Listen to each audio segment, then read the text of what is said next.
নমস্কার। প্রতিদিনের মতো আমরা চলে এসেছি পজিটিভ বার্তার লাইভ অনুষ্ঠান নিয়ে আপনাদের সঙ্গে কিছু আলোচনা করব ও কথা বলবো বলে। তো আপনারা চোখ রাখুন পজিটিভ বার্তার ফেসবুক লাইভ এবং টিএসএমসির ফেসবুক লাইভে। তো আপনাদের এই অনুষ্ঠানে অনেক অনেক স্বাগত।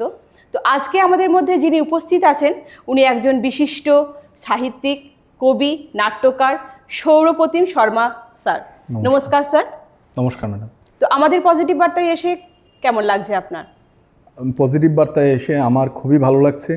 আর আমি তো বিগত দিনেও পজিটিভ বার্তায় এসে গিয়েছিলাম, একটা পজিটিভনেস ছিল, তো এখনও সেই রকম পজিটিভনেস নিয়েই আমরা আলোচনা করব। খুবই ভালো লাগছে। ধন্যবাদ স্যারকে।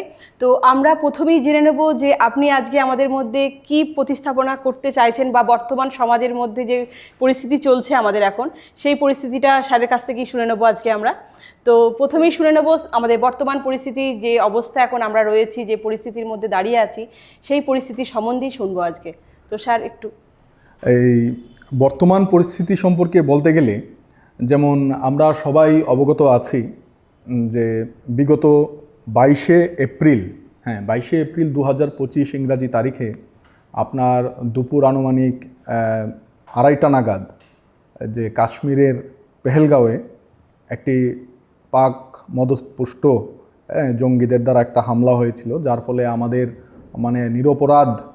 নিরপরাধী ইনোসেন্ট 28-29 জনের মতো এই ভারতীয়রা মারা গিয়েছিলেন। তো এর ভিত্তিতে তারপর যখন আমরা ভারত সরকার এর প্রত্যাঘাত করলেন, ঠিক আছে, জঙ্গিদের যে এইরকম জঙ্গি কার্যকলাপ যাতে বন্ধ হয়, ঠিক আছে। তো এর উপর ভিত্তি করেই মূলত আমার যে প্রথম যে উপস্থাপনাটা হতে চলেছে, ঠিক আছে। আর আমরা জানি যে এই 2-1 দিন আগে আবার রবীন্দ্র জন্মজয়ন্তী গেল, ঠিক আছে। তো রবীন্দ্রনাথকে বিশ্বকবি বলে সবাই অভিহিত করে। তো এখন আমি এই বিশ্বকবির লেখার মধ্যেই কবিগুরু রবীন্দ্রনাথ ঠাকুরের ভাষাতেই যে কিভাবে এই যে বর্তমান সময়টাকে আমরা কিভাবে এগিয়ে যাব বর্তমান সময়ে, তো এর লেখা রয়েছে, এটি বর্ণনা করা হয়েছে। যেমন আমি প্রথমে কি করব, প্রথমে আমি একটি রবীন্দ্রনাথ ঠাকুরের ছোট্ট একটি কবিতা পাঠ করব, এবং কবিতা পাঠের পরেই আমি একটি রবীন্দ্রসঙ্গীত গাইব, ঠিক আছে। ঠিক আছে। তো স্যারের কাছ থেকে আমরা এখন শুনে নেব একটি কবিতা রবীন্দ্রনাথ ঠাকুরের, আমাদের কবিগুরু ঠাকুরের, এবং পরবর্তী সময়ে কবিতার পরেই শুনে নেব আরেকটি কবিগুরু রবীন্দ্রনাথ ঠাকুরের আরেকটি গান। ঠিক আছে। ঠিক আছে।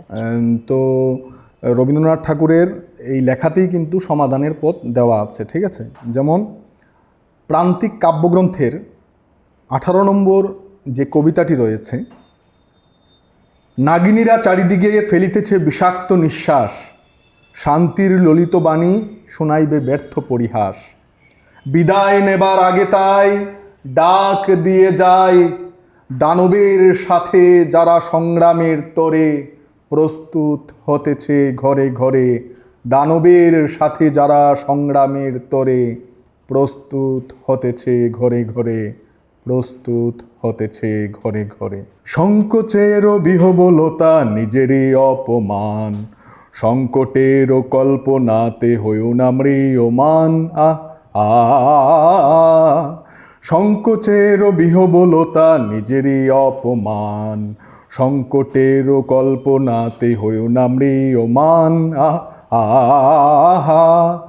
মুক্ত কর ভয়, আপনা মাঝে শক্তি ধরো, নিজের কর জয়।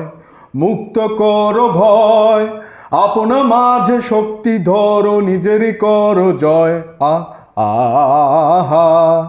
সংকোচের বিহবলতা নিজেরই অপমান, সংকটের কল্পনাতে হয়েও না ম্রিয়মান।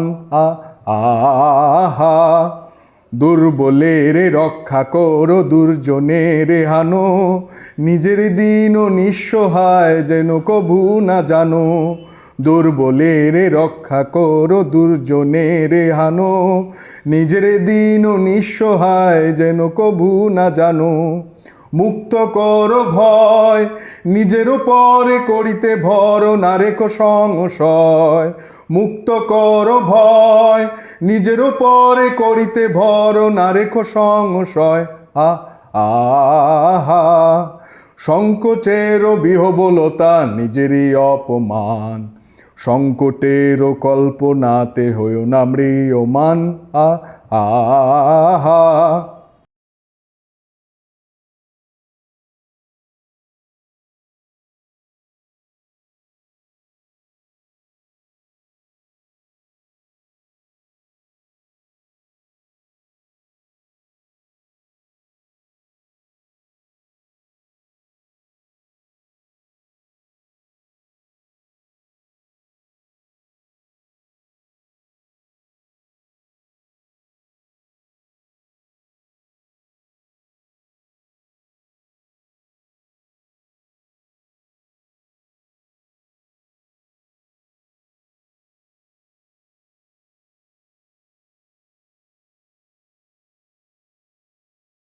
আহা, আহা, আহা, আহা। খুব সুন্দর স্যার, সত্যি করি এই মুহূর্তে এই সময়ে এই গানটা আমাদের জন্য খুবই মানে একদম মানে উৎসাহ দেয় আমাদেরকে, যেটা বলবো আর কি। একদম। এখানে যেমন দেখুন লেখা আছে যে নাগিনীরা চারিদিকে ফেলিতেছে বিষাক্ত নিঃশ্বাস, শান্তির ললিতবাণী শোনাইবে ব্যর্থ পরিয়াস। এখন যারা জঙ্গি, যারা মানে যারা সমাজের ক্ষতি করতে মানে বদ্ধপরিকর, তাদের সঙ্গে শান্তির বাণী, তাদেরকে শান্তির কথা শুনিয়ে লাভ নেই। হ্যাঁ, কারণ তারা মানুষ না, তারা হলো পিশাচ, দানব। তাদেরকে তাদের ভাষাতেই বোঝাতে হবে, তাদের ভাষাতেই তাদেরকে প্রত্যাঘাত করতে হবে। আর এখানে যেই বলেছে যে সংকোচির বিহবলতা নিজেরই অপমান, এখন এই যে সংকটকালে এখন মানে সংকুচ ভাব, হ্যাঁ, বা নিজের মধ্যে যে একটা দুদুল্যমান অবস্থায়, এগুলি রেখে লাভ নেই। ঠিক আছে, যেই জঙ্গিরা আমাদের দেশের, আমাদের ভারতবর্ষের, হ্যাঁ, যে সাধারণ জনতার উপর আঘাত হেনেছে, তাদেরকে তাদের ভাষাতেই মানে বোঝাতে হবে। এটাই হলো এই রবীন্দ্রনাথ ঠাকুরের যে ভাষাতে আমি যেটা আজকের যারা দর্শক শ্রোতা মণ্ডলী, হ্যাঁ, পরবর্তী সময়ে এই লাইভ রেকর্ডিং দেখবেন, তাদের উদ্দেশ্যে আমার এই বক্তব্যটি রইল আর কি। খুব সুন্দর উপস্থাপনা আপনার। তো এরপরে স্যারের কাছ থেকে জেনে নেবো যে বর্তমানে যে এই বাংলাদেশের ঘটনাটা, এটা যদি আপনার কাছ থেকে একটু শুনে নিতে পারতাম আমরা। দেখুন, বাংলাদেশের এই বর্তমানে যে চলমান পরিস্থিতি, হ্যাঁ, বর্তমানে একটা নতুন সরকার এসেছে, আসার পরে দেখা যাচ্ছে যে ৭১-এর সময়ে পাকিস্তান মদতপুষ্ট যে রাজাকার বাহিনী, তারা পুনরায় মাথাচাড়া দিয়ে উঠেছে, বা উগ্র মৌলবাদ যেটাকে আমরা বলে থাকি, তারা পুনরায় মাথাচাড়া দিয়ে উঠেছে। ঠিক আছে, তো বাংলাদেশের কিন্তু পূর্বে অন্যরকম একটা অবস্থা ছিল, হ্যাঁ, মোটামুটি ভালো অবস্থাতেই ছিল বলা যায়। যেমন ধরুন শাহবাগ আন্দোলনের সময় আমি একটা কথা বলতে পারি। শাহবাগ আন্দোলনের সময় যেরকমভাবে তারুণ্যের একটা উচ্ছ্বাস, একটা নবজাগরণের একটা পরিস্থিতি, একটা সুন্দর একটা আবহ তৈরি হয়েছিল, কিন্তু বর্তমানে তার মানে এক ফোঁটাও আমি বাংলাদেশের যে বর্তমান যে চলমান পরিস্থিতিতে এক ফোঁটাও দেখতে পাচ্ছি না। ঠিক আছে, তো শাহবাগ আন্দোলনের সময় আমি একটি কবিতা লিখেছিলাম। ঠিক আছে, তো এই কবিতাটি আমি যদি আপনাকে পড়ে শোনাই বা পাঠ করে শোনাই, তাহলেই আপনি বুঝতে পারবেন যে আগের বাংলাদেশ আর এখনের যে চলমান পরিস্থিতিতে যে বাংলাদেশ, এটার মধ্যে কত দিন রাত তফাৎ। ঠিক আছে, তাহলে শুনে নেবো আমরা সেই কবিতা এখন। হ্যাঁ, এই দেখুন, আমি এই যে স্বাধীনোত্তর বাংলাদেশে পাক মদতপুষ্ট ইসলামিক মৌলবাদীদের বিরুদ্ধে জিগির তোলার উদ্দেশ্যে আমি প্রজন্মের ডাক কবিতাটি লিখেছিলাম। ঠিক আছে, আমি এখন কবিতাটি পাঠ করে শোনাচ্ছি। কবিতার নাম ছিল প্রজন্মের ডাক। আচ্ছা। দাসের নিগর ভেঙে ফেলে এসেছে ভোরের সূর্য, নব হিল্লুলে বইছে আহা কত না রংবাহার। নতুন সুরে নবীন রাগে সবুজের দেশে নানান বেশে মনের দুয়ার খুলে দিয়ে সবে মিলে একাকার। আছে যারা তবু পিছন পানে সইবে না তা তাদের প্রাণে, করবে আজিও যে কুমন্ত্রণা নিশির কালোয় দেবেই হানা। ওরা চপার কোপে আঘাত হেনে করবে সারা ধনে জনে, টিক্কা খানের চর তুই রাজাকার তুই রাজাকার। সময়ের স্রোত সদা বয়ে যায়, রাজীব অভিজিৎ আয় ছোটে আয়, ভাঙবরে ওই আতুর ঘর, প্রাণ যদি যায় আরও কটা যাক, জীবন সেতু নয় অমর, ভোরের আলো মাখিয়ে গায়ে, পথের কাঁটা মারিয়ে পায়ে, ছন্দে ছন্দে এগিয়ে যাব মোদের মাতৃমুক্তিপণ। বিশ্ববাসী দেখবে চেয়ে সবগুলি পথ মিলবে আজি শাহবাগ চত্বর। রক্তের ডাক শুনলে পরে কেবা রবে গৃহের কোণে, রক্তের সুদ নেবই নেব, ছাড়ব না রে ছাড়ব না। সুযোগ বুঝে আসবে জানি খ্যাংরামিতে মত্ত যারা ওই রাষ্ট্রনীতির অঙ্গনে, হজ বড় লোক কইবে শতক, ভুলব না রে ভুলব না। উঠবে যদি ওই কাল বৈশাখী, অত ভেবেই লাভটা সে কি, গাইব যে গান দীপক রাগে, 18 আজ দেশটা জাগে, হবেই নব জাগরণ। মা ভই মা ভই মা ভই, আয়রে ছাত্র আয়রে যুবক, আয়রে মজুর আয়রে কৃষক, আয় ছুটে আয় সুশীল সমাজ, ডাকছে ভবিষ্যৎ রে ওই ডাকছে ভবিষ্যৎ। এটা ছিল আমার স্বরচিত কবিতা প্রজন্মের ডাক। তো এখানে আমি একটা জিনিস বলে রাখছি, এই যে আপনি এখানে লেখা আছে, এই আছে যারা তবু পিছন পানে, সইবে না তা তাদের প্রাণে, করবে আজিও কুমন্ত্রণা, নিশির কালোয় দেবে হানা, ওরা চপার কূপে আঘাত হানে। চপার তো মানে ওই দায়ের মতো, যে চপার কূপে আঘাত হানে, করবে সারা ধনীজনে। এই বিষয়টা হচ্ছে, আবার এখানে দেখবেন দুজনের নাম উল্লেখ রয়েছে, রাজীব এবং অভিজিৎ। এই যে রাজীব এবং অভিজিৎ, ওরা ছিল বাংলাদেশের যে একটা মুক্তমনা ব্লগার বলে ওদেরকে। আচ্ছা। হ্যাঁ, তারা মানে বিভিন্ন মৌলবাদের বিরুদ্ধে, দেশের যে একটা মানে খারাপ কিছু চলছে ওর বিরুদ্ধে ওরা একদম সরাসরি লেখালেখি করতো। ওরা ছিল ব্লগার, বিশিষ্ট ব্লগার।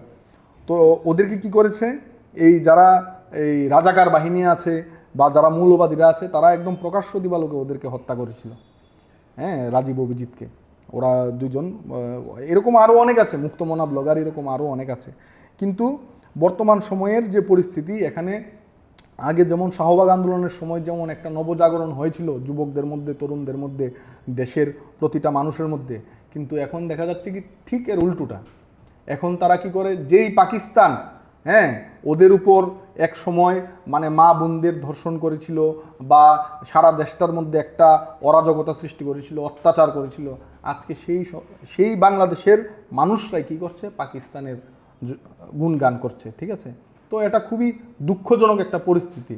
হ্যাঁ, তো তার জন্যে আমি এখন মানে যদি বাংলাদেশের থেকে কোনো বন্ধুরা, হ্যাঁ কোনো সুনাগরিক যারা রয়েছেন, তারা যদি আমাদের এই লাইভটি দেখতে পান, আমি তাদের উদ্দেশ্যে এইটুকুই বলবো, যারা 71-এর হ্যাঁ এই যে সময় আপনারা যার বিরুদ্ধে আপনারা সংগ্রাম করেছিলেন, হ্যাঁ আজকে আপনারা হ্যাঁ বা দেশের যুব সমাজ কেন তা এই পাকিস্তানকে নিয়েই এত মাতামাতি করছে, হ্যাঁ এটা একটু ভাববার বিষয়। এইটুকুই আর কি।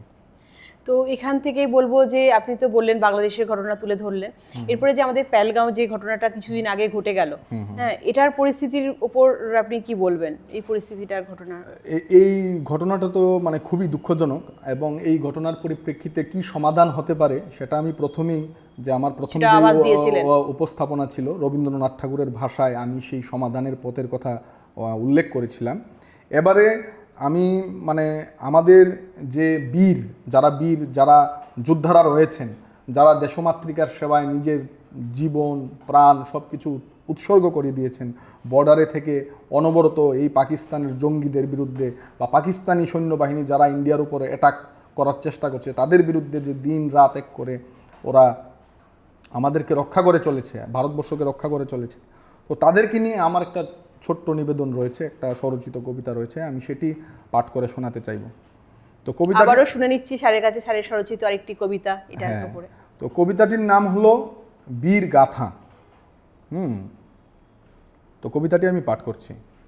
বীর শহীদের রক্তের বিনিময়ে এসেছে যে স্বাধীনতা, বীর শহীদের মুক্তির চেতনায় পেয়েছি যে পূর্ণতা, বীর শহীদের স্বপ্নের ভেলায় চড়ে হচ্ছি পারাপার, বীর গাঁথায় উজ্জ্বল সার্বভৌম রাষ্ট্রের অধিকার, বীর শহীদের পুণ্য স্মৃতিতে গাইছি বিজয়ের গান, দুর্নিবার অঙ্গীকারে অটুট হলো আমাদের মনোপ্রাণ, কাশ্মীর থেকে কন্যাকুমারী বৈচিত্র্যের ঐক্যতান, এক ভারত শ্রেষ্ঠ ভারত গড়ে আমরা হব মহিয়া।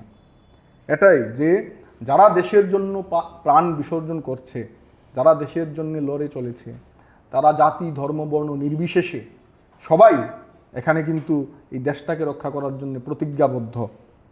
তো সেই সমস্ত বীর যোদ্ধাদেরকে উৎসর্গ করে আমার এই বীর গাথা কবিতাটি লেখা হয়েছে।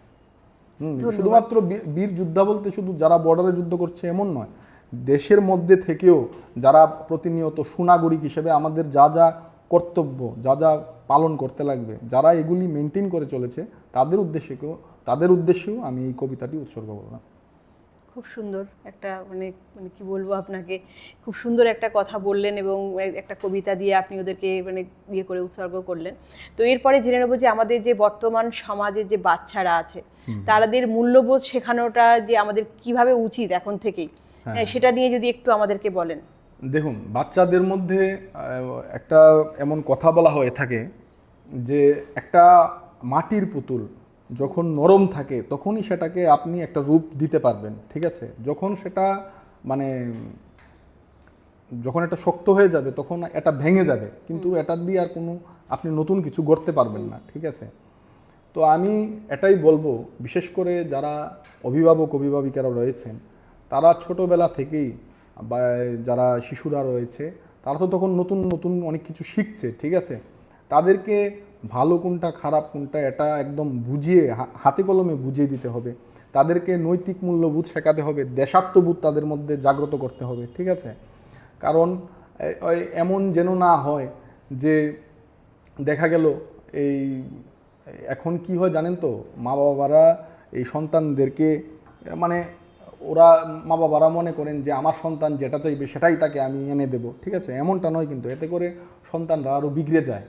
হ্যাঁ, ওদেরকে যখন যা চাইবে, যখন যেটা করতে মনে চাইবে ওটাই করতে দেওয়া উচিত, এমনটা নয়। এটা অভিভাবকরা বুঝতে পারবে যে কখন আমার সন্তানের কি মানে এই কি করলে কি প্রয়োজন, হ্যাঁ, যেটা করলে ওর জন্য করলে পরে সন্তানের ভালো হবে, ঠিক আছে? আর বিশেষ করে নৈতিক মূল্যবোধ, দেশাত্মবোধ, হ্যাঁ, সততা, এই সমস্ত বিষয়গুলি ওকে একদম হাতে কলমে শেখাতে হবে। কারণ আজকের যে শিশুটা সে কিন্তু ভবিষ্যতের সুনাগরিক, ঠিক আছে? সুতরাং আমার দেশের ভবিষ্যৎ এই সমস্ত ছোটো ছোটো শিশু যারা আজকে রয়েছে তাদের উপর, ঠিক আছে? আজকে দেশের মধ্যে যদি কোনোখানে দুর্নীতি হয়, যদি কোনোখানে মারদাঙ্গা হয়, যদি কোনোখানে দেখা যায় যে এরকম নেগেটিভ কোনো একটা আবহ তৈরি হয়েছে, তো এর পেছনে কিন্তু আমার বলতে হবে যে হয়তো কোনো না কোনোখানে এই যে নৈতিক মূল্যবোধ শেখানোর অভাবটা ছিল, যার ফলে আজকে এই দিনগুলি আমাদের বিচ্ছিন্ন কোথাওভাবে দেখতে হচ্ছে, ঠিক আছে? বিচ্ছিন্নভাবে কোথাও দেখা যায় এরকম বিশ্রী ঘটনা, সেগুলি আমাদেরকে দেখতে হচ্ছে। তো আমি বলবো যে ছোটোবেলা থেকেই এই সমস্ত বিষয়গুলি খুব একদম কেয়ারিংভাবে মনোযোগভাবে এগুলি লক্ষ্য রাখার শেখানো দরকার বাচ্চাদেরকে। তো এরপরে স্যারের কাছ থেকে জেনে নেবো যে স্যার তো অনেক লেখালেখি করেন, তো আপনার লেখার মধ্যে যে মহিলাদের যে মানে কি বলবো উদ্যোগ যেটা বলবো বা নিপীড়িত হচ্ছে সমাজে মহিলারা, বা এটা নিয়ে কি বলবেন, স্ট্রাগল নিয়ে মহিলাদের? হ্যাঁ, নারীদের তো আগে দেখুন, নারীদের স্ট্রাগল তো সবসময়, ঠিক আছে? আগে যেমন আমি যদি ইতিহাসের দিকে দেখি, প্রথমে ছিল মাতৃতান্ত্রিক সমাজ ব্যবস্থা, তো এটা ধীরে ধীরে পরিবর্তন হয়ে এখন হয়েছে পুরুষতান্ত্রিক সমাজ ব্যবস্থা। এবং এই পুরুষতান্ত্রিক সমাজ ব্যবস্থায় আমরা অনেক সময় দেখতে পাই যে যৌতুক নিয়ে বা বিভিন্নভাবে, হ্যাঁ, নারীদের অবদমন, হ্যাঁ, এগুলি আমরা দেখতে পাই। তো এর বিরুদ্ধে মূলত আমরা যদি লড়াই করতে চাই, এই লড়াই করার পথটা হবে সুশিক্ষা। নারীদেরকে যত পারে তাদেরকে শিক্ষা দেওয়া, হ্যাঁ, বেটি বাঁচাও বেটি পড়াও একটা যেমন স্লোগান আছে ওই রকম, হ্যাঁ, তাদেরকে পড়াশোনাটা ভালো করে করতে দিতে হবে। এবং আমরা এই বিষয়ে আমি আরেকটা জিনিস উল্লেখ করতে চাই। দেখুন, এই যে পেহেলগাঁওয়ের ঘটনায় আমরা কি দেখেছিলাম যে জঙ্গিরা দেখে দেখে যারা এই মা বোনেদের যারা হাজব্যান্ড, হ্যাঁ, ভাই বা হাজব্যান্ড ওদেরকে গুলি করেছে, ঠিক আছে, বা সিঁদুর মুছে দিয়েছে এই জঙ্গিরা।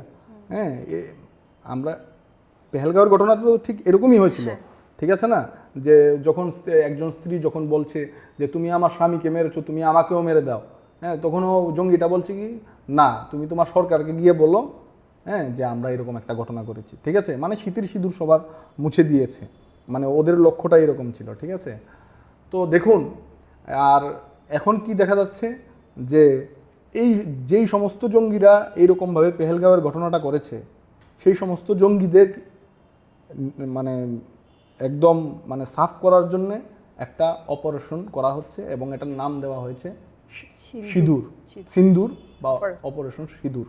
ঠিক আছে, আর এই অপারেশন সিঁদুরের যেই দুজন মুখ আমরা দেখতে পেয়েছি প্রেস মিটের সময়, ঠিক আছে, তারা দুজনে কিন্তু নারী। ঠিক আছে, তাদের নামটা ছিল হলো আপনার সোফিয়া কুরেশি আর হলো ভূমিকা সিং। সোফিয়া কুরেশি হলেন আপনার এই ভারতীয় সেনার সিগন্যাল কর্পের আধিকারিক, আর ভূমিকা সিং হলেন এই উইং কমান্ডার। ঠিক আছে, তো দেখা যাচ্ছে যে যারা নারীদের মধ্যে আতঙ্কের ছাপ তৈরি করতে চেয়েছিল, যে সমস্ত জিহাদিরা বা জঙ্গিরা, সেই সমস্ত জঙ্গিদের মনে এখন আতঙ্কের মানে বিষয় হয়ে দাঁড়িয়েছে এই দুজন, এই যে হ্যাঁ, এই দুজন মহিলা। ঠিক আছে কি না? তো এটাই বিষয় যে শিক্ষা, মেয়েরা যত বেশি শিক্ষিত হতে পারবে, যত বেশি সমাজ সচেতন হতে পারবে, ঠিক আছে, এবং তারা মানে বিভিন্ন রকমের যে সোশিয়াল অ্যাক্টিভিটিস, কালচারাল অ্যাক্টিভিটিস, এই সমস্ত বিষয়ের সঙ্গে নিজেদেরকে যুক্ত করতে পারবে, হ্যাঁ, ততই সমাজে নারীদের উন্নতি হবে। ঠিক আছে, যে এখন ওই আগের মতো অবস্থা নেই যে সতীদাহ প্রথা, হ্যাঁ, বিধবার যে, হ্যাঁ, বিধবা বিবাহ, ঠিক আছে, ওই রকম হ্যাঁ, বাল্য বিবাহ, ওই রকম কোনো পরিস্থিতি নেই। কিন্তু এখন সমাজটা অনেক আপডেট হয়েছে। ঠিক আছে, যেমন রাজা রামমোহন রায়, ঈশ্বরচন্দ্র বিদ্যাসাগর, তারা কিন্তু এই যে সতীদাহ প্রথা, তারপর বিধবা বিবাহের বিষয়টা, হ্যাঁ, বা বাল্য শিক্ষা নিয়ে অনেক লড়াই সংগ্রাম করেছিলেন। এবং আমি মনে করি, হ্যাঁ, আজকের দিনে ওই বিষয়গুলি রয়েছে, তবে মানে এখন মানে ওই আগের মতো এরকম কোনো বিশাল কোনো পরিস্থিতিতে নেই, তবে টুকটাক রয়েছে। সেগুলি আমরা যারা অভিভাবিকেরা রয়েছে, যারা সমাজ সচেতন মানুষরা, সুশীল সমাজ রয়েছে, তারাই একটু নজর দিলে ভালো করে, হ্যাঁ, তাহলে এই সমস্ত টুকটাক বিষয়গুলি আমার মনে হয় কাটিয়ে উঠতে পারবো। ঠিক আছে, এই যে যেমন যৌতুকের বিষয়টা এখনো রয়েছে, হ্যাঁ, এই বিষয়টাও আমরা হয়তো, এবং ঘরে ঘরে মহিলারা এখনো পর্যন্ত অত্যাচারিত হচ্ছে, এখনো পর্যন্ত ঘর থেকে বিরতি দিতে দেয় না, হ্যাঁ, বা বিভিন্ন যে অনেক মহিলা এরকম আমি দেখতে পেয়েছি যে চাকরিতে গেলে পরে, কেন আমার বউ কেন চাকরিতে যাবে, ও ঘরে থাকবে, ঘরের, হ্যাঁ, কাজ করবে, হ্যাঁ, এগুলি এখন হতে দেওয়া উচিত নয়।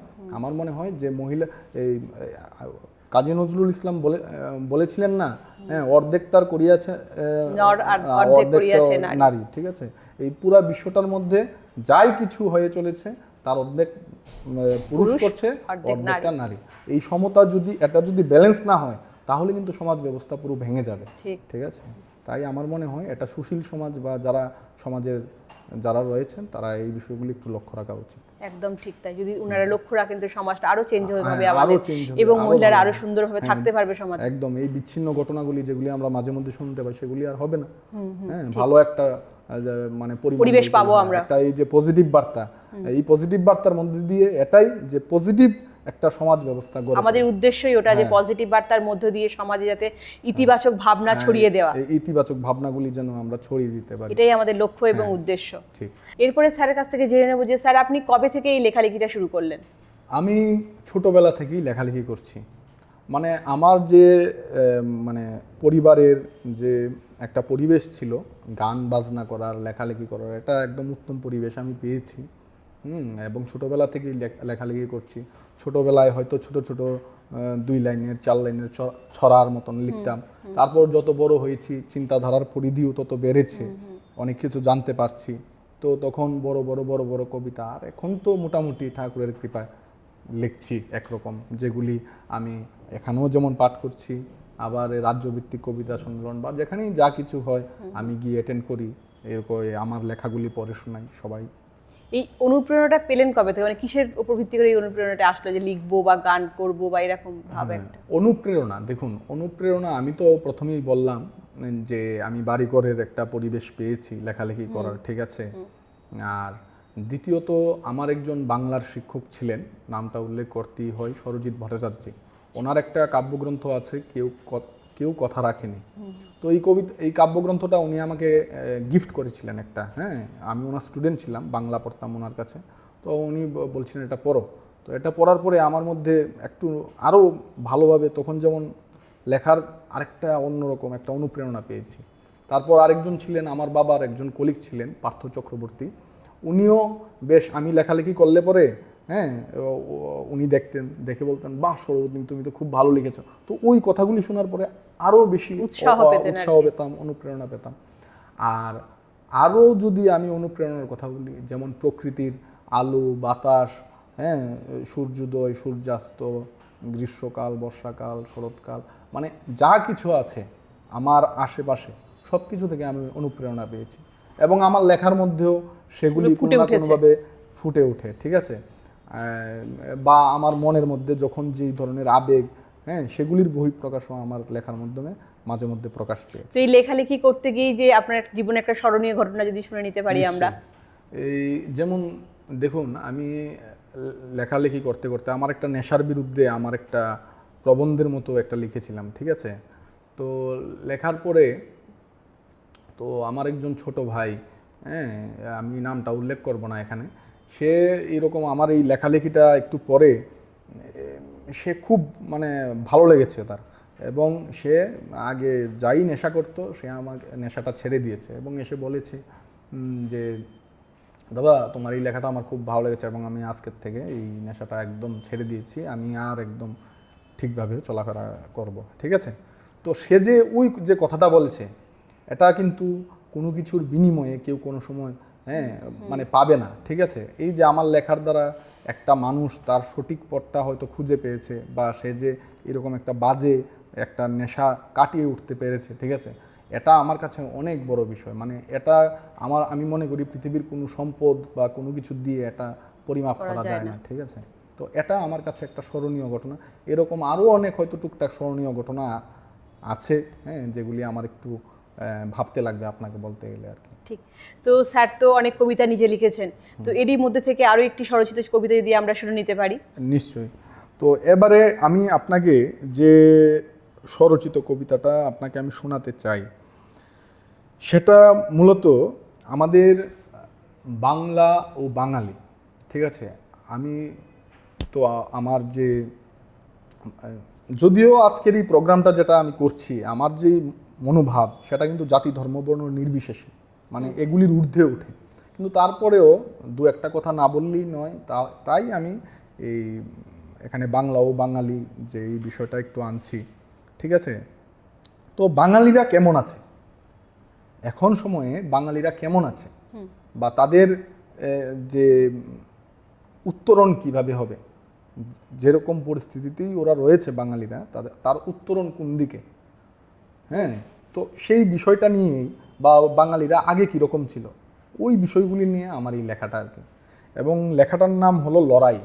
এটা একটা গদ্য কবিতা, মানে কবিতার তো বিভিন্ন রকম আছে, অনুকবিতা বা ছড়ার আকারে, এটা হলো গদ্য কবিতা। কবিতার নাম লড়াই, আর এই কবিতাটি আমি আপনাকে পাঠ করে শোনাচ্ছি। ঠিক আছে, ধন্যবাদ। আমি আজকের বাঙালি, আজকের পলে পলে মার খাওয়া বাঙালি, কবে যে মাথা তুলে দাঁড়িয়ে পূর্বসূরিদের মতো সিংহনাদ করব তা ঠিক জানি না, তবে আজকে মাথা উঁচিয়ে দাঁড়াতে হচ্ছে, নিজেকে জগৎ সবাই জাহির করতে নয়। আজকের এই শ্মশান স্তব্ধ মধ্যাহ্নে আয়োজিত প্রতিবাদী মিছিলের আড়ালে জীবন বাঁচার ভীতি দূর করতে পথে নামা সাহসীদের মাথা গুনতে। মোরা উদ্বাস্তু যে সর্বত্র আজ ভুলুণ্ঠিত হচ্ছে মোদের লাজ। কোথাও জমি দখল করে বহুজাতিক সংস্থা, কোথাও প্রমোটারদের থাবা, কোথাও দলাদলিদের আস্তানা, কোথাও মৌলবাদী মাফিয়া কিংবা বিদেশি বহুরূপীরা জমি জবরদখল করে। কোথাও দেখি মেধার অবমাননা, মায়ের ভাষার অবমাননা, আবার কখনো কোথাও দেখি মা বাবা ভাই বোন আত্মীয় পরিজনদের স্নেহ ভালোবাসা হারানো একদল ভবগুরের ছন্ন ছাড়া জীবন যাপন। এরা হয়তো এদেরই একজন। আমরা আজ জড়ো হয়েছি, মাথার উপর মধ্যাহ্নের প্রখর দ্যুতি ও একদল চক্রান্তকারী উড়ন্ত শকুনির রক্তলুলুপ শানিত দৃষ্টি।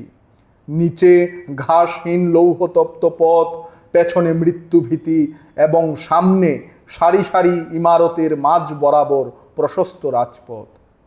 আর মৃত্যুকে সামনে দেখে যদি হৃদয় শূন্য হয়ে যায়, তাই হাতের প্ল্যাকার্ডগুলোতে রয়েছে আমাদেরই ঘোষণা। আমরা আজ সম্মুখে দৃঢ় পদক্ষেপে এগিয়ে চলেছি চরম লক্ষ্যের পানে। যদিও জানি আমাদের এই লড়াই এ ক্ষণের স্বপ্নগুলোর জন্যে, তবে এটাও জানি যে আড়ালে রয়ে যায় আসন্ন না বলা আরও কতক স্বপ্ন। সমাপ্ত। এটাই। ধন্যবাদ স্যারকে, সত্যি খুব সুন্দর। তো এরপরে স্যারের কাছ থেকে আরও একটি গান শুনে নেব, যদিও আমাদের সময় হাতে অনেক কম। তো আমরা অনুষ্ঠানে একেবারে শেষ পর্যায়ে চলে এসেছি। তো স্যারকে অসংখ্য ধন্যবাদ জানাবো। তো স্যারের কাছ থেকে তার আগে আরেকটা গান শুনে নেব। আমি গানটি গাওয়ার আগে ম্যাডামকেও অসংখ্য ধন্যবাদ জানাই এবং পজিটিভ বার্তার এই যে পুরো টিমকে আমি ধন্যবাদ জানাতে চাই। আপনারা যেভাবে, আমি তো আপনাদের প্রোগ্রামগুলি সবগুলি দেখি, সমাজে পজিটিভ, আজকের সমাজে কিন্তু যদি কোনো অভাব থেকে থাকে সেটা হলো পজিটিভিটির অভাব। যার দরুন বিভিন্ন ধরনের মার, দাঙ্গা, ধর্ষণ, হ্যাঁ, এগুলি মানে বিশ্রী কিছু আমরা, হ্যাঁ, এবং বাচ্চারা মোবাইলটা খুললেই মানে নেগেটিভ ছাড়া কিছু দেখতে পারে না, তারা কিছু দেখতে পারে না। তো এই পজিটিভ যাতে দেখতে পারে, সেই কারণেই আমাদের এই পজিটিভ বার্তার অনুষ্ঠান। হ্যাঁ, আপনাদের এই যে প্ল্যাটফর্মটা, এই যে সোশ্যাল মিডিয়া প্ল্যাটফর্মটা, এটা খুবই দরকার। এবং আমি মনে করি এটার দ্বারা সমাজের আরও যারা বুদ্ধারা রয়েছেন, যারা সুশীল সমাজ রয়েছেন, তারা অনুপ্রাণিত হয়ে এরকম কাজগুলিকে আরও বেশি করে করা প্রয়োজন। হ্যাঁ, কারণ এখন তো মোবাইলের মধ্যে সব কিছু হাতের নাগালে পাওয়া যায়, আর বিশেষ করে বাচ্চারা তো এখন মোবাইল ছাড়া খেতেই চায় না। তো আমি মনে করি যে আপনাদের এই প্রোগ্রামটা খুবই বর্তমান সময় উপযোগী এবং এরকম আরও কিছু সমাজে হওয়া দরকার, যাতে করে বাচ্চারা ভালো মানে একটা নৈতিকতা বোধ গড়ে ওঠে, ওদের মধ্যে যাতে মূল্যবোধ গড়ে ওঠে, এবং তারাই তো আমাদের ভবিষ্যতে দেশটাকে পরিচালিত করবে। এবং এর মধ্যেই আমি একটা কথা বলে নেব যে এই কারণেই বাচ্চারা যাতে সঠিক জিনিস মোবাইলটা খুললেই যাতে দেখতে পারে, এবং আমাদের এই কারণে আমাদের যিনি কর্ণধার আছেন, যিনি আমাদের কাণ্ডারি এই পজিটিভ বার্তার, উনি ডক্টর মলয় ফিট আমাদের। তো উনি আমাদের সিটিএ চ্যানেলের মাধ্যমে বাচ্চাদেরকে কিভাবে তারা পজিটিভ দিকে যেতে পারে, ইতিবাচক ভাবনা তাদের মধ্যে গড়ে উঠতে পারে, সেই কারণে সিটিএ চ্যানেলের মাধ্যমে ওদেরকে কিছু ইতিবাচক ভাবনা দেখানো হয়। আমি ওনাকে আমার আন্তরিক শ্রদ্ধা প্রণাম জানাই এবং আমি আপনাদের শুভকামনা রইল, আপনারা এরকমভাবে আরও এগিয়ে যান এবং আমার দ্বারাও যতটুকু সম্ভব আমি সহযোগিতা করব নিশ্চয়। ধন্যবাদ স্যার। তো এই জানিয়ে আমি একটি দেশাত্মবোধক একটি সঙ্গীত পরিবেশন করব।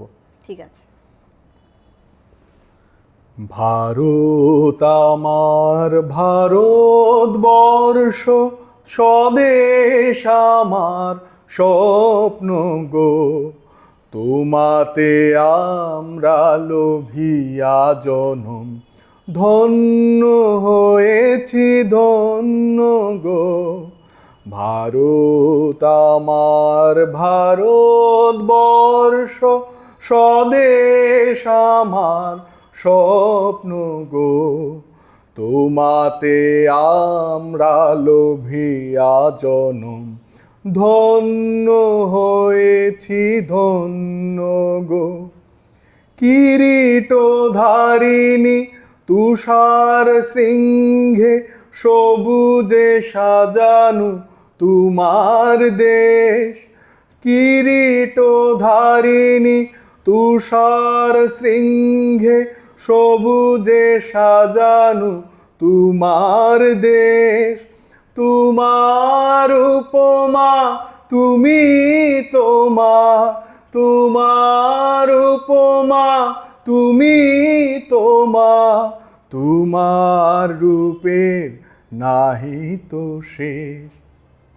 সগন গহন তমসা সহসা, আসে যদি নেমে আকাশে তোর। হাতে হাত রেখে মিলি একসাথে, আমরা আনিব নতুন ভোর। ভারত আমার ভারতবর্ষ, স্বদেশ আমার স্বপ্ন গো। তোমাতে আমরা লোভিয়া জনম, ধন্য হয়েছি ধন্য গো। শক্তি দাইনি দাও মা শক্তি, গুছাও দীনতা ভীরু আবেশ। শক্তি দাইনি দাও মা শক্তি, গুছাও দীনতা ভীরু আবেশ। আধার রজনী ভয় কি জননী, আধার রজনী ভয় কি জননী। আমরা বাঁচাবো এ মহাদেশ, রবীন্দ্রনাথ বিবেকানন্দ বীর সুভাষের মহান দেশ। নাহি তো ভাবনা করি না চিন্তা, হৃদয়ে নাহি তো ভয়ের লেশ।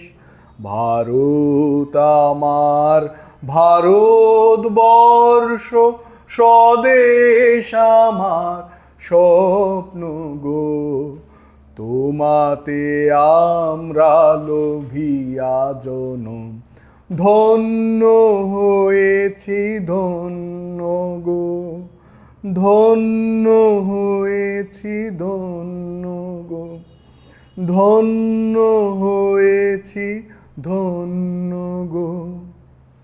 খুব সুন্দর। সত্যি আমরা ধন্য হয়েছি একদম এই ভারতবর্ষের একদম। বুকে আমরা জন্মগ্রহণ করে। সারে আমরা ধন্য। জাহাঁ সে আচ্ছা। ঠিক। যখন ভারতের তৎকালীন প্রধানমন্ত্রী ইন্দিরা গান্ধী, আমাদের যে অ্যাস্ট্রোনট রাকেশ শর্মা, যখন উনি মহাকাশে ছিলেন, মহাকাশে ওনাকে গেছিলেন। প্রশ্ন করেছিলেন যে ভারতবর্ষকে মহাকাশ থেকে দেখতে কেমন কেমন লাগছে, লাগছে? তখন উনি একটা কথাই বলেছেন, সারে জাহাঁ জাহাঁ সে সে আচ্ছা। আচ্ছা। এরপরে দিয়ে এই কথাটা দিয়ে তো গানই তৈরি হয়ে গেল, ঠিক আছে। তো আমরা যেই দেশে আছি, জন্মগ্রহণ করেছি, বসবাস করছি, এটা কোটি জন্মের পুণ্য ফলে আজকে আমরা এই দেশে আছি, ঠিক আছে না। এইরকম একটি সুন্দর দেশ, যার রয়েছে কাশ্মীর, কাশ্মীরের মতো ভূস্বর্গ রয়েছে, রয়েছে কন্যাকুমারী, যেখানে মা গঙ্গা মানে মহাসমুদ্র যার চরণ মানে স্পর্শ করছে, ঠিক আছে। যার পূর্ব দিকে রয়েছে অরুণাচল, ঠিক আছে, অরুণাচলের মতো এত একটা সুন্দর জায়গা, ঠিক আছে, রয়েছে গুজরাট।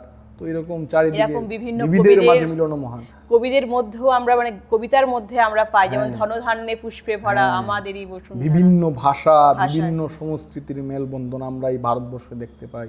জাতি ধর্ম বর্ণ নির্বিশেষে আমাদের এই ভারতবর্ষ, ঠিক আছে। আর এমনও বলা হয়ে থাকে যে ভারতবর্ষের মধ্যে আপনি যদি এখানে আমি বসে আছি, আপনি এখান থেকে 10 কিলোমিটার এগিয়ে যান, তাহলে এখানে অন্য রকমের সংস্কৃতি, অন্য রকমের ভাষা, হয়তোবা বাংলা আমার মতো আপনার মতো বাংলা ভাষাই বলছে, কিন্তু এখানে একটা অন্যরকম টান, ভাষার মধ্যে একটা বলার একটা অন্যরকম ভঙ্গি। আবার 10 কিলোমিটার এগিয়ে যান, আবার অন্যরকম সংস্কৃতি, অন্যরকম বলার ভঙ্গি, ঠিক আছে। তো এইরকম বিবিধের মাঝে এটা আমরা ধন্য যে এই দেশে আমরা বসবাস করছি, এই দেশে আমাদের জন্মগ্রহণ হয়েছে। এবং প্রয়োজনে আমরা আজকে বীর যোদ্ধারা যারা বর্ডারে থেকে দেশের হয়ে যারা শত্রুপক্ষের সঙ্গে যুদ্ধ করছে, আমরাও যদি কোনোদিন প্রয়োজন পড়ে আমরাও সেইভাবে যুদ্ধ করব। হয়তো সাহিত্যের মাধ্যমে যুদ্ধ করব, সাহিত্যের মাধ্যমেও কিন্তু যুদ্ধ হয়। যখন কবিগুরু রবীন্দ্রনাথ ঠাকুর, ঠিক আছে, যখন জালিওয়ালাবাগ হত্যাকাণ্ড হয়েছিল, তখন ইংরেজদের দেওয়া নাইট উপাধি উনি ত্যাগ করেছিলেন, ঠিক আছে। এবং উনি সেই সময় যারা স্বদেশী আন্দোলনের সঙ্গে যুক্ত ছিল তাদেরকে বিভিন্ন রকমভাবে সহযোগিতা করছেন। ওনার অনেক কবিতা রয়েছে যেগুলি স্বদেশ মনোভাব নিয়ে বা এই যে জাগরণ করতে, দেশবাসীকে জাগরণ করতে, স্বাধীনতার জন্য উদ্বুদ্ধ করতে লেখা হয়েছে। তারপরে যখন বঙ্গভঙ্গ কার্যকর হচ্ছিল, লর্ড কার্জন যখন তখন কি করেছিল, ইতিহাস বলছে যে উনি এই বঙ্গভঙ্গ রোধ করার জন্যে রাখি বন্ধন উৎসবের চালু করেছিলেন। তো সাহিত্যিকরাও কিন্তু তাদের লেখার দ্বারা, তাদের মানে কার্যকলাপের দ্বারা কিন্তু এই শত্রুপক্ষের বিরুদ্ধে লড়াই করতে পারে, হ্যাঁ। বা গানের মাধ্যমেও কিন্তু এই যে গানের মাধ্যমে এই যে জনগণ মন অধিনায়ক জয় হে, আমাদের যে জাতীয় সঙ্গীত, এটা গাইলে যেমন মনের মধ্যে একটা অন্য রকমের ভাব শিহরণ সঞ্চার হয়, সৃষ্টি হয় একটা শিহরণ সৃষ্টি হয়, ঠিক আছে। তো এই গানের মাধ্যমেও কিন্তু আমাদের মধ্যে সেই রকমের দেশাত্মবোধ বা শত্রুপক্ষের সঙ্গে লড়াই করার মনোভাব আরও বেশি করে জাগ্রত হতে পারে, ঠিক আছে। তো আমি বলবো যারা কবি সাহিত্যিকরা রয়েছেন, যারা শিল্পী সমাজ যারাই রয়েছেন, তারা বর্তমান সময়ের পরিপ্রেক্ষিতে আপনারা এইরকমভাবে লেখালেখি করুন, এইরকমভাবে গান বাজনা করুন, যাতে আপনারা দেশের যুব সমাজকে, তরুণ সমাজকে উদ্বুদ্ধ করতে পারেন, মানে দেশাত্মবোধে উদ্বুদ্ধ করতে পারেন, তারা যাতে দেশমাতৃকার হয়ে সেবায় নিয়োজিত করতে পারে, তাদের জীবনটা যাতে উৎসর্গ করতে পারে। তো এই সবার প্রতি বিনম্র আবেদন রইল পজিটিভ বার্তার ঘর থেকে। ঠিক স্যার, একদমই তাই। তো আমাদের পজিটিভ বার্তায় স্যারকে আবারও অসংখ্য অসংখ্য ধন্যবাদ জানাবো আসার জন্য, স্যারের মূল্যবান সময় এখানে দেওয়ার জন্য। তো আজকে বলবো যে সবাই ভালো থাকবেন, আগামী দিনেতেও ভালো থাকবেন, এবং স্যারকেও বলবো যে স্যার ভালো থাকবেন, আপনি আবারও ভালো চাইবো থাকবেন ম্যাডাম, পজিটিভ বার্তার টিমের প্রত্যেকে ভালো থাকবেন এবং আপনারা এইভাবেই এগিয়ে যাবেন, এবং চাইবো আগামী দিনেও স্যার আমাদেরকে আবার এইভাবে সময় দেবেন। তো আজকের মতো আমাদের অনুষ্ঠান আমরা এখানেই সমাপ্ত করছি। নমস্কার। নমস্কার।